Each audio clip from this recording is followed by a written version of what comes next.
50,000 people just signed a petition to delete one of the best K-dramas of 2026, starring IU. And it's not about bad acting, it's about a crown with the wrong number of beats and a Chinese project that most Westerners have never heard of.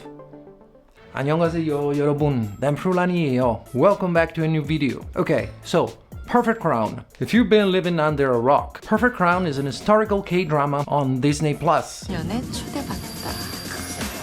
Starring IU and Byung-woo Seok. 13.8% national rating in South Korea. One of the most watched shows on Disney Plus internationally this year. Critics were calling it one of the best dramas of 2026. And then the finale aired. And now there is a formal petition of the National Assembly of South Korea demanding the show be suspended, removed from every streaming platform, and that the production team be investigated. 50,000 signatures. So what happened? Well, that's what we're breaking down today, and I promise it goes deeper than a costume department screwing up. This connects to a Chinese historical research project, a decades-old cultural war over Korean identity, and one of the biggest questions in the K-world right now. Who actually gets to tell Korean stories? Smash the like button, subscribe if you ain't already, let's get into it. Alright, let's start with the specific thing that set this all off. Because when I first saw the criticism, I'll be honest, I thought, alright, it's probably people overreacting online. And then I actually looked at the details, and I kinda understood why people were upset. In the coronation sequence of Perfect Crown, the king is shown wearing what's called a 9-tasseled ceremonial crown. Now, to most Western viewers, including me at first, that sounded a very specific and kind of nerdy historical complaint.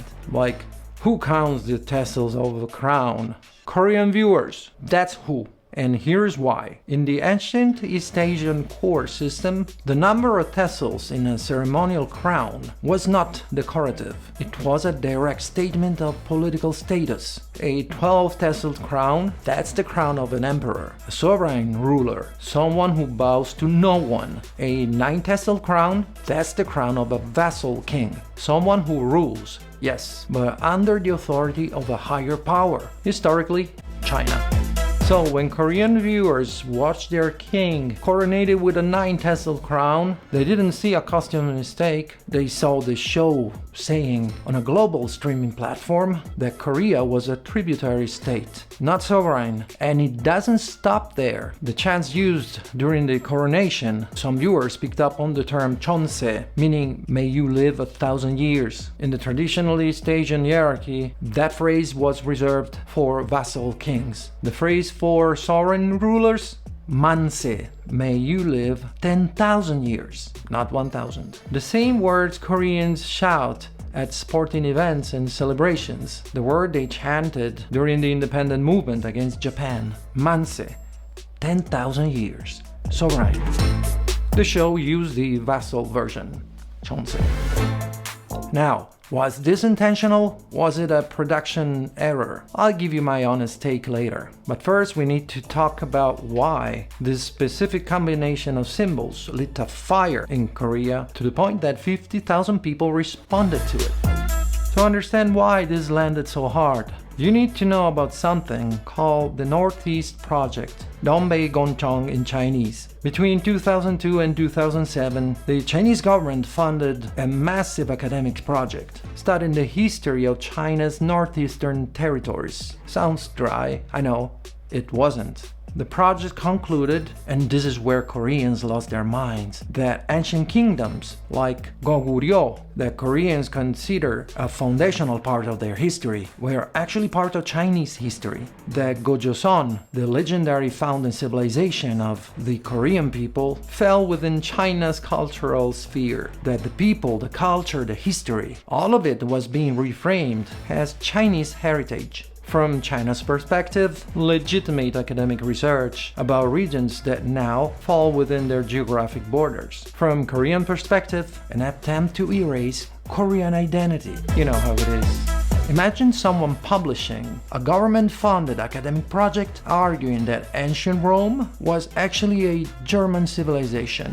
That's the scale of the existential threat that Korean felt from this. The Northeast project officially ended in 2007, but the anxiety created never did. So when Perfect Crown showed up, globally distributed on Disney Plus, with a vassal crown and tributary chants, and there's also a ceremony of the tea performed the Chinese way and not Korean, but for many Korean viewers, it didn't feel like a historical drama. It felt like the Northeast project in period costume, being laundered through one of the most beloved actresses in the country.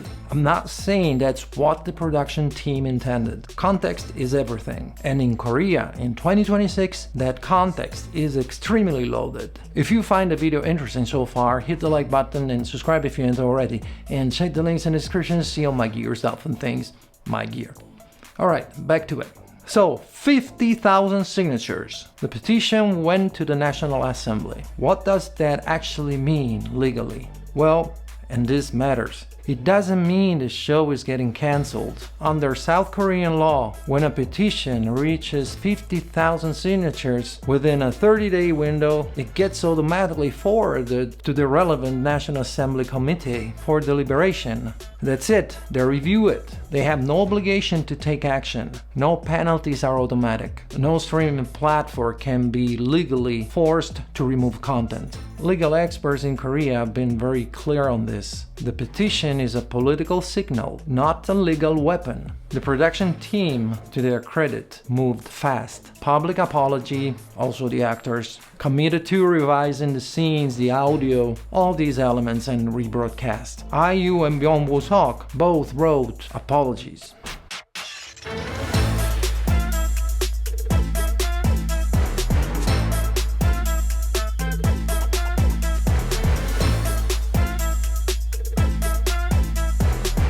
And that's not a small thing. But here's the tension that nobody's really resolving. You got 50,000 people saying you crossed the line, and an entire industry saying, if we cancel a successful show every time there's some pressure, Korean storytelling dies. Well, both sides actually have a point, and we've seen a kind of like the same fight before. Because we've been here before, and this is the key context that's probably or very likely to tell us what's gonna happen next. In 2021, Snowdrop, a Kdrama starring Blackpink's Jisoo, caused an absolute storm. The accusation was that the show distorted the 1987 pro-democratic movement, one of the most important movements in Korean history, in modern Korean history. Petition signatures, hundreds of thousands.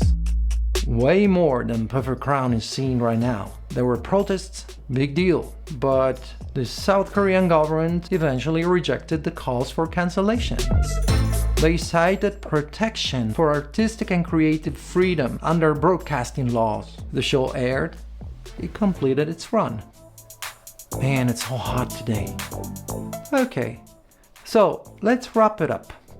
My honest take? As someone who's not Korean but genuinely loves Korean culture, and I try to understand it as deeply as I can, I think the production made a genuine mistake. Not a malicious one, but a serious one. When you're making a historical drama set like in the present, an alternate reality, that's very sensitive. So even the number of beats on a crown or a chant, these are details to be taken into better consideration. The symbols are important and they got them wrong somehow. Do I think the show should be cancelled? No. Of course not. Also legally considered the law and consider what happened with the previous K-drama with a kind of like the same issue but kind of bigger. The show should not be cancelled. Let me know what you think about it in the comments down below. And alright, 그럼 I think I don't have anything else to say, and I really hope you enjoyed this video, and if you did, smash the like button, subscribe if you haven't already, and I'll see you guys in the next video. Ooh yeah! 안녕!